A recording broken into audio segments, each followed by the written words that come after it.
बेला हामी जनता पत्र अनलाइनमा छौँ। आज हामीसँग हुनुहुन्छ चौतारा साँगाचौगडी नगरपालिकाका प्रमुख अमान सिंह तामाङ। उहाँसँग हामी चौतारा नगरपालिकाले गरेका गतिविधिहरू र भावी योजनाहरूको बारेमा उहाँसँग हामी सोध्नेछौँ। हामी उहाँसँग जवाफ लिनेछौँ। आज हामीसँग रहनुभएका चौतारा साँगाचौगडी नगरपालिकाका प्रमुख अमान सिंह तामाङज्यूलाई स्वागत गर्न चाहन्छु। धन्यवाद। चौताराका कुरा गरौँ। हजुर यसको प्रमुख हुनुभयो। तपाईँले स्थानीय तहको निर्वाचनपछि तपाईँले चुनाव जितेर आउनुभयो। जनताको निम्ति के गर्छु भनेर, यहाँको नागरिकको निम्ति के गर्छु भनेर। यो 3 वर्षको समय बितेको छ। यो अवधिमा हजुरलाई म प्रमुख भएपछि मैले यो राम्रो काम गरेँ है, नगरवासीको लागि मैले यो गरेँ है भन्ने कामहरू के के छन्? धन्यवाद। महत्त्वपूर्ण प्रश्न सोध्नुभयो, त्यसको लागि म धेरै धन्यवाद दिन चाहन्छु। साथै जब म यो चौतारा साँगाचौगडी नगरपालिकामा जब निर्वाचित भएर आएपछि जुन त्यो कार्यभार सम्हाल्ने दिनमा मैले त्यही कुर्सीमा बसेर भनेको थिएँ, नम्बर 1 मा चौतारा साँगाचौगडी नगरपालिकामा एउटा काठको पोल मुक्त गर्छु भनेर मैले बोलेको थिएँ। अहिले त्यो काठको पोल 99% मुक्त भइसकेको छ। 1% पनि यो अहिले यो कोभिड-19 को कारणले त्यो बाँकी छ। त्यो मेरो म आफैले सन्तोषजनक कामहरू त्यो भएको छ। अहिले नम्बर 1 मा। नम्बर 2 मा प्रत्येक वडा कार्यालयमा कालोपत्र पुर्याउने भन्ने मेरो अभियान थियो। त्यो प्रत्येक वडा कार्यालयमा अभियान कालोपत्र पुर्याउने भन्ने अभियानका साथ त्यो त्यसै गतिमा जाने क्रममा अहिले यो प्रत्येक वडा कार्यालयसम्म कालोपत्र पुर्याउने काम यो कोभिड-19ले गर्दाखेरि मेरो ब्रेक भएको मलाई अनुभूति भइरहेको छ। त्यसका साथसाथै यो जब नगरको पहलमा, नगरको आग्रहमा केन्द्रीय समितिबाट, केन्द्रीय सङ्घीय सरकारबाट, प्रदेश सरकारबाट पनि धेरै रकमहरू लिएर चाहिँ यो मेरो अभियानलाई सफल गरिदिनुहोस् भनेर मैले सङ्घीय सरकारलाई, प्रदेश सरकारलाई आग्रह गर्ने क्रममा पनि यो आग्रहलाई कि सङ्घीय सरकार र प्रदेश सरकारले पनि स्वीकारेर गर्ने क्रममा आज चौतारा साँगाचौगडी नगरपालिकाको वार्ड नम्बर 1 को एउटा चौतारा स्याउले बाटो कालोपत्रको काम सुरु भइसकेको छ। यो कोभिड-19ले गर्दै अहिले बाँकी पछि अब यो सुरु हुन्छ। यो कार्तिक मङ्सिरबाट यो बेस ओसाइसकेका छ। नम्बर 1 को त्यो कालोपत्री वडा कार्यालयसम्म स्याउले बजारसम्म सुरु हुन्छ। नम्बर 2 मा 9 विषय सिएराका लागि कार्यालय त्यहाँ भएको कारणले त्यसको लागि 9 विषय पुलबाट ढलान गर्ने कालोपत्रहरू सुरु गर्छ। त्यसको लागि यो कोभिड-19ले गर्दाखेरि त्यसको अलिक सकेसम्म त्यो अब आफ्नो कार्यकालभरमा त्यो आफूले बोलेको पुरा गर्छु भन्ने त्यो अभियानमा छ। र त्यसका शासन वार्ड नम्बर 3 मा अहिले यो गुम्बाडाँडा हुँदै भोगाउँ भालवान हुँदै वडा कार्यालयसम्म पुर्याउनुको केन्द्रीय योजनामा एउटा बहुवर्षीय योजनामा पार्छ भनेर चाहिँ अब त्यो पारेको थिएँ। अहिले त्यो अब यो कोभिड-19ले गडबड गरेको कारणले विगतको दिनमा चाहिँ 76-77 मा 1 करोड पैसा गरेर त्यसको सर्वेहरू कालोपत्रको लागि त्यो भइरहेको छ। त्यसको वार्ड नम्बर 4 मा 9 विषय चौताराको मोटर बाटो अहिले धमधम पिच भइरहेको छ। अहिले यो सालमै कुहिने वडा कार्यालयसम्म यता टेन्डर हुन्छ, अब आइपुग्छ। अहिलेको बजेटले, गत वर्षको बजेटले, अहिलेको बजेटबाट फेरि अहिले यो 4.5 किलोमिटर अनि यो चौतारा भेटनरीसम्म पनि कालोपत्र पुऱ्याउँछ भनेर अहिले 5.5 किलोमिटरको त्यो डिबिआर भएर अब त्यो बहुवर्षीय टेन्डर त्यो हुनेवाला छ। तत्काल छिटोभन्दा छिटो हुन्छ। र त्यसको साथसाथै वार्ड नम्बर 6 मा पनि त्यसको डिपिआर भइसकेको छ। त्यसको साथसाथै यो गौहती मन्दिरमा यो ढलानको गर्ने कामहरू सुचारू ढङ्गले अगाडि बढिरहेको छ वार्ड नम्बर 6 मा। वार्ड नम्बर 7 मा चौतारा साङ्गसिवारी झाडी शिवघाटको लागि त्यो अब त्यो पूर्वाधार कालोपत्रको लागि पूर्वाधार तयारी गर्दैछ। वार्ड नम्बर 8 को लागि अब त्यो अब जुन अब मेचौर भैँसी बाटो वडा कार्यालय पुग्नुको लागि त विगतको दिनमा पुरानै पिच भएको अनि त्यसको लागि तलबाट चाहिँ अब मेलचौर भुइँसी मडकबाटलाई त्यो प्रमोट गरेर चाहिँ अगाडि बढेको छ।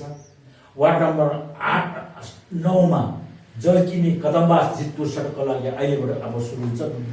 विगतमा यो कोभिड-19ले गर्दा रोडको कारणले अब यो मङ्सिर पुसबाट त्यो कालपत्री सुरु हुन्छ। वार्ड नम्बर 10 मा अहिले वडा कार्यालयसम्म अहिले 2 करोड पैसा छ। 2 करोड भएको कारणले अहिले त्यो अब टेन्डर हुने तयारी भइसकेको छ। मेरो वार्ड नम्बर 10 को वडा कार्यालयसम्म त्यो भइसकेको छ। त्यो टेन्डर भइसकेपछि वडा कार्यालयसम्म कालपत्र गर्नु। वार्ड नम्बर 11 मा नर्सरी वडा जनविकास रोडको लागि वडा कार्यालयसम्म जान लागि अहिले कोभिड-19 नभएको भए यो उसमा वडा कार्यालयसम्म 11 वार्ड नम्बर 11 को कार्यालयसम्म पिच भइसक्यो। अब यो बाँकी छ। यो बहुवर्षीय योजनामा राखिदिएको छ। अब यो मङ्सिर पुसबाट यो कार्तिकबाट त्यो कालपत्र 11 पनि सुरु हुन्छ। 12 नम्बरको काममा पनि अहिले त्यो वडा कार्यालयसम्म कालपत्र पहिल्यै भइसक्यो कारणले पनि अहिले चाहिँ अब हामीले त्यो काभ्रे मान्डाडा भने चाहिँ यो साझो गढी नामाकरण भएको छ। त्यो नामाकरणमा त्यो गढीको पनि त्यो गढीको अन्तरमा गरेको पैसाले चाहिँ त्यो गढीसम्म पुर्याउने अहिले भन्ज्याङ छटे डाँडाको लागि कालपत्र सुरु भइसकेको छ। त्यो त्यसको लागि 12 को वार्ड नम्बर 13 को अब तपाईँ सबैले बुझिरहेको छ जर्किनी ठुलेश्वरीको कालपत्र धमधम त्यो हुँदैछ। वार्ड नम्बर 14 को पनि तपाईँ सबैले देखिरहेको छ साँझो भन्ज्याङबाट एकदम डडुवा कालपत्र सुरु भइसकेको छ। अध्यक्ष शासकले म त्यो अभियानमा आफ्नो कार्यकालभरमा सहीसम्म वडा कार्यालयसम्म पुर्याउँछु भनेर चाहिँ त्यो म अभियानमा साथ आफूले नगर्ने कति सक्छ। त्यसको साथै सङ्घीय सरकारले गुहार्ने कामहरू भइरहेको छ, प्रदेश सरकारले गुहार्ने कामहरू भइरहेको छ। त्यसको साथसाथै फेरि मलाई एउटा के अनुभूति भइरहेको छ भने आफ्नै भाइ प्रदेश मन्त्री, आफ्नै भाइ भतिजो, आफ्नै वडाको, आफ्नै नगरपालिकाको त्यो मन्त्री भएको कारणले मलाई धेरै सपोर्ट पुगेको मैले अनुभूतिहरू भइरहेछ। मेरो भाग्य पनि भनौँ थियो। अब त्यस्तो भयो आफ्नो मन्त्री भाइ भतिजो, आफ्नै भतिजो मन्त्री भएको युवराज दुलाल चाहिँ आफ्नै भतिजो भएको कारणले मलाई त्यो सपोर्टहरू पुग्ने कामहरू मलाई अनुभूति भइरहेको छ। त्यो कालपत्र त्यो अब त्यसको साथले हिजो 72 सालको भूकम्पले विभिन्न वडा कार्यालय तसनस भएको थियो। अहिले सम्पूर्ण वडा कार्यालय पुरानो नयाँ गरेर अहिले त्यस्तो आवश्यक परेको अब वडा कार्यालय अहिले 7 वटा वडा कार्यालय अहिले सबै निर्माण भइसकेको छ। त्यसका साथसाथै पनि अब फेरि त्यो कामहरू अब विभिन्न भित्री बाटोहरू ग्राभल गर्ने, कटिङ गर्ने र नाली बनाउने, त्यो अब जाली भर्ने, त्यो भित्री रोडको साइड रोडहरूको लागि त्यो कामहरू सबै अगाडि बढ्ने कामहरू अहिले भइरहेको छ। त्यसका साथसाथै वार्ड नम्बर 5 मा यो अब मैले भनिरहनु पर्ने छैन। यो चौतरा बजारको रोड कस्तो थियो, के थियो भन्ने कुरा मैले त्यो व्याख्या गर्नु पर्दैन। त्यो सबै प्रदर्शित जनताले सबैले देखाएको छ। चौतरा बजारको कागजपत्रको रूप भइसकेको छ। त्यसै गरी तल्लो रोड पनि अब कागजपत्रै भइसकेको छ। अब मेरो नजरमा के छ भने अब यो सही चोकबाट भेटरेसम्म त्यो सबै नजरले सबै देख्ने काम त्यो गर्नु छ। अहिले गर्दाखेरि अहिले नै म नगरपालिकाबाट यो भेटरेसम्म पिच गर्छु भने चाहिँ हिजो पूर्वधारसँग चाहिँ अब मैले सल्लाह गर्दाखेरि अहिले त्यो नगर्नुहोस्, हाम्रो टेन्डर परिसकेको छ। त्यो अब हामी बहुवर्ष त्यो परिसकेको छ भने चाहिँ पूर्वधारको दिशामा राजस्वले भइसकेपछि त्यस म पछाडि हटेको छ। त्यस्तो शासनले आज अब 14 साउदी गरी नगरपालिकाले त्यस्तो अब महत्त्वपूर्ण कामहरू भइरहेको छ। त्यसको लागि सानै भए पनि एउटा चस्माको कार्यक्रमले पनि एउटा 14 साउदी गरी नगरपालिका धेरै अब प्रख्यात भएको छ। किनभने चस्मा हेर्दाखेरि सानो छ, त्यो साह्रै महत्त्वपूर्ण रहेछ। महत्त्वपूर्ण भएको कारणले पनि त्यसै गरी नै अब त्यो चस्मा अहिलेको बच्चाहरू धेरै अब आँखा त्यो टिभी हेरिबस्ने, मोबाइल हेरिबस्ने, आँखा कमजोरी भइसकेपछि त्यो अब आँखा कमजोरी भइसक्यो, पढाइमा सुस्त हुने, त्यसो भइसकेपछि बुवाले त्यसरी गाली गर्ने, मम्मीले त्यसरी गाली गर्ने, दाजुले त्यसरी गाली गर्ने, दिदीबहिनीले त्यसरी गाली गर्ने, स्कुलमा गएपछि शिक्षकले त्यसरी गाली गर्ने, त्यो भइसकेपछि सबैले गाली गरिसकेपछि उसको विकल्प भनेको डोरी लिएर आत्महत्या गर्ने भन्दा अरू विकल्प छैन। मेरो आँखा कमजोरी भएर मेरो अचेत कमजोरी भएको कुनै अनुभूति छैन। त्यसका साथमा मैले त्यो कुरालाई मध्यनजर गर्दै प्रत्येक विद्यालयमा गएर आँखा केन्द्रसँग सम्पर्क गरेर त्यो गरेर चाहिँ त्यो निःशुल्क चस्मा वितरण गर्ने कामहरू त्यो पनि राम्रो कामहरू भइरहेको छ। हजुर, अघि जो हामीले विकासको पूर्वाधार भनेको सडक हो, सडक सँगसँगै कृषि स्वास्थ्यतिर के छ उनले गर्नुभयो? कृषि स्वास्थ्य पनि स्वास्थ्य पनि स्वास्थ्य क्षेत्र फेरि मुख्य स्वास्थ्य क्षेत्र नै अब हाम्रो स्वास्थ्य नै छैन भने के विकास हुँदैन। मुख्य विकासको मेरुदण्ड नै शिक्षा हो, स्वास्थ्य हो। स्वास्थ्यको लागि पनि अहिले जुन स्वास्थ्यको कामहरूमा त्यो अनुसारको अब यो जुन त्यो के भन्छ त्यो गाउँमा हुने त्यो अब स्वयंसेविकाहरूलाई एउटा 1000 रुपियाँ भत्ता दिने कामहरू त्यो अब कामहरू गरेको छ। त्यसै गरी स्वास्थ्य क्षेत्रमा सबै अब मैले के गर्नुपर्ने स्वास्थ्य क्षेत्रमा सबै अब 14 वडामा चाहिँ 14 वडामा 19 वडा स्वास्थ्य चौकीहरू स्थापना गर्ने कामहरू गरेको छ। त्यसको साथसाथै सबै दरबन्दीहरू फुलफिल गर्ने यो नागरिक दरबन्दीले एउटा फेरि फुलफिल गर्ने काम नगरबाट कर्मचारीहरू भर्ना गर्ने कामहरू गरे। स्वास्थ्य क्षेत्रमा संरक्षण कामहरू गर्ने कामहरू गरेको छ। अब नगरपालिकाले आगामी आर्थिक वर्षमा के महत्त्वपूर्ण योजनाहरू पेश गरेको छ, पारित गरेको छ? अहिले महत्त्वपूर्ण योजनाहरू अब गत साल अब आगामी दिनहरूमा गर्नुपर्ने कामहरू चाहिँ एउटा अहिले मुख्य हामीले स्वास्थ्य भन्नु। स्वास्थ्यमा चाहिँ कोभिड-19लाई सामान आवश्यक परेको खर्चको लागि भनेर कोभिड-19सँग जुझ्नुको लागि त्यसको नियन्त्रण गर्नको लागि भनेर आज 14 साँझगढी नगरपालिका 1,30 लाख रुपियाँ छुट्याएको छ। 1 लाख छुट्याएको छ। त्यसको लागि पनि अब त्यसको लागि आवश्यक पर्ने सेनिटाइजरहरू किन्नु पऱ्यो, त्यसको लागि मास्कहरू त्यसै गरी गर्नु पऱ्यो। त्यसै गरी अब त्यसको लागि उपचार छ।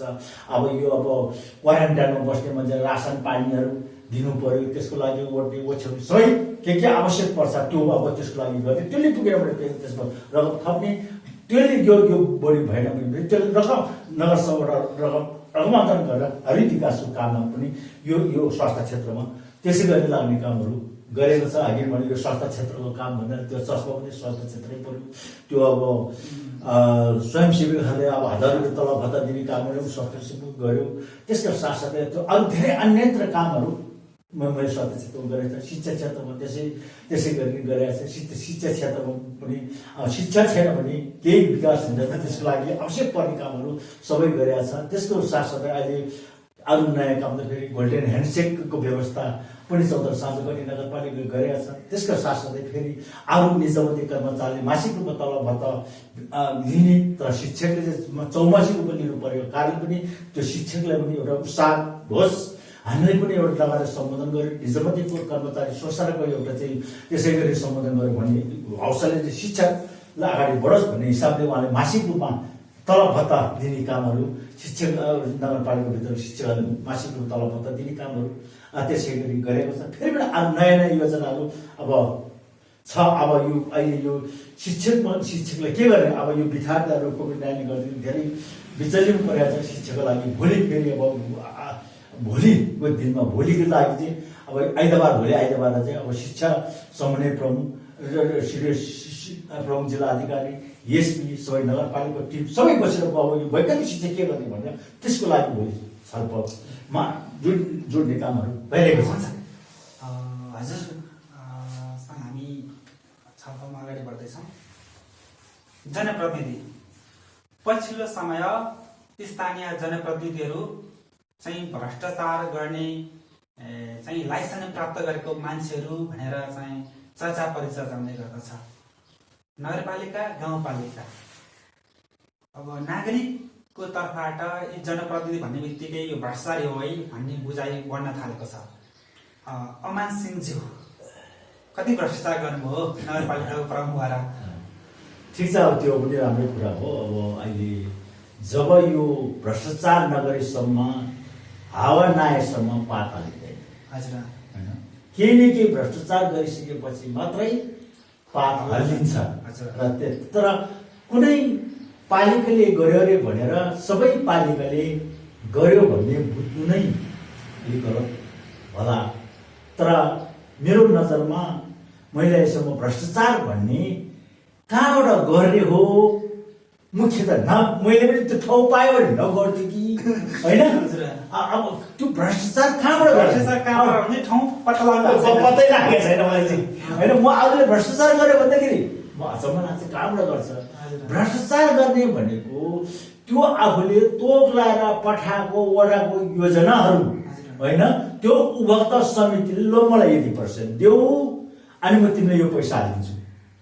एक त नम्बर 1 भ्रष्टाचारको गर्ने थर के हो होइन हो त्यो उपभोक्ता समितिले ल मलाई यति % देऊ म यति पैसा हालिदिएपछि 2 दिन खुसी हुन्जेलको उसले नभन्ला। सधैँ मान्छेले खुसी भएर त सक्दैन। नसके उसले ल मेयरले यति % मागेर यति पैसा हालिदिएको त्यो त भोलिले भनिहाल्छ। भनिसकेपछि त फेरि त्यसै गरे पनि त्यो त बदनाम हुन्छ। अब त्यो अब जनप्रतिनिधिको नाममा खातापाता हुँदैन। आफूले त टन्न पैसा कमाउन लागि त्यो प्रमुख प्रशासक अधिकृत लेखाधिकृत जेलमा जान्छ। अख्तियारमा धाउँछ उनी। मैले देख्छु त्यस्तो छ। कहाँबाट हुने हो यो भ्रष्टाचार? कहाँबाट आउँछ यो? म त्योसँग अब उचाइहरू त्यस कारणले हो कुनैले अब गऱ्यो होला त्यतिको आरोप पनि लगाउन सक्छ। उहाँ कुनैले त्यो गरिरहेको कारणले पनि कुनै कुनै त्यो आयो होला। त्यसको लागि म सहमत छु।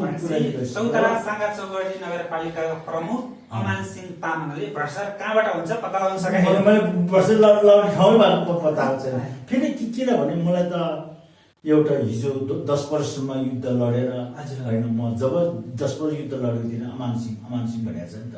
मलाई त यो अमान सिंह भन्ने नाम मात्रै स्थापित गर्न सके मलाई पुग्छ। मलाई यतिखेर भन्छ मलाई अब पैसा कमाउनु पर्यो केले कमाउनु पर्यो छोरा आफ्नो व्यवसायको सञ्चालन गरिसकेको छ। कभरको ठेक्रा छ होइन कभरको ठेक्रा भन्छ उसले करोडौँ अरबौँसम्म पनि उसले काम गर्न सकिन्छ। तिनै भाइले चाहिँ त्यो काम गरेको ऊ छोरालाई पैसा कमाइदिनु परेको छैन।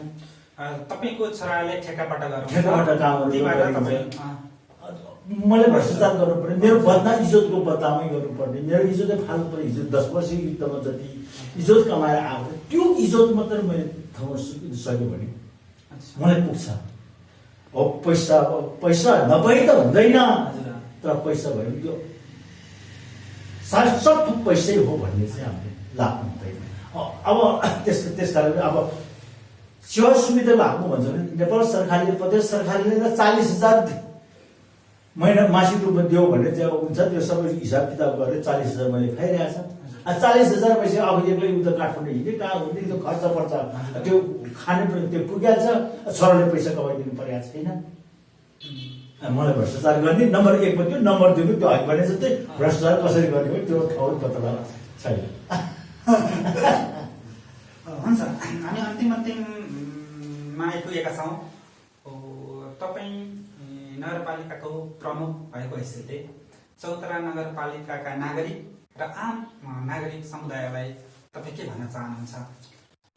मेरो प्रिय चौतारा साँझोगढी नगरपालिका आम जन समुदायलाई म के भन्न चाहन्छु भने जब जुन वडामा अहिले विकास बढाएको छ नगरपालिकाले विकास बढाएको छ त्यसको लागि राम्रो निगरानी यो काम नगरपालिका होइन यो काम वडाको होइन यो विकास मेरै हो भनेर चाहिँ तमाम नागरिकहरूले बुद्धिजीवीहरूले सबैले वडामा गएर त्यो कामको विकासको निगरानी अनुगमन गरिदिनुहोस् भन्ने मेरो आग्रह नम्बर 1 मा। नम्बर 2 मा अहिले के छ एउटा महिला स्वास्थ्य क्षेत्रमा महिला दिदीबहिनीहरू हिजोको डरले सुत्केरी हुने बेलामा एउटा धूप सल्काएर बसेर धेरै महिलाहरूको ज्यान गएको कारणले आज चौतारा साँझोगढी नगरपालिकाले एउटा काठमाडौँमा पुर्याउने यो अब बस्ती सेन्टरमा पुर्याउन लागि एम्बुलेन्स भाडा दिने कामहरू आज नगरपालिकाले गरेका छ। मेरो प्रिय दिदीबहिनी दाजुभाइ सबैले एउटा सुत्केरी हुनेमा बर्थिङ सेन्टरमा हस्पिटलमा ल्याएर सुत्केरी गरिदिनुहोस् भन्ने मेरो आग्रह यो विनम्र म अनुरोध गर्दछु। नम्बर 2 मा। नम्बर 3 मा फेरि अर्को पनि अहिले एउटा निर्णय गरेको छु। जब नगरपालिकाको नीतिभित्र बसेर नीतिमा नगरपालिकाले बनाएको नीतिमा आएर बर्थिङ सेन्टरमा हस्पिटलमा आएर सुत्केरी हुन्छ भने उहाँ चाहिँ एउटा अभिभावकको घरमा आएर सुत्केरी हुनु हो।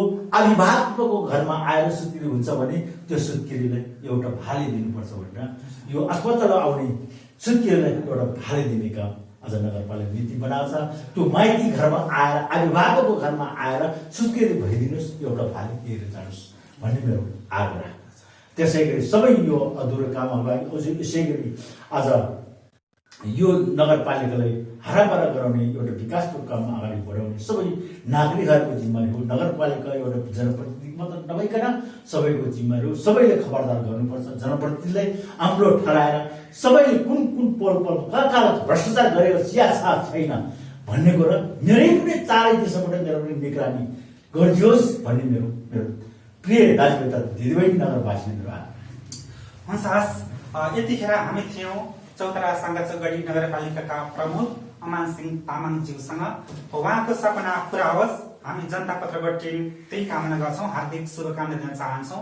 र यो अन्तर्वार्ता अथवा यो छलफलबाट म टीका सुवेदी बिदा हुन्छु। धन्यवाद।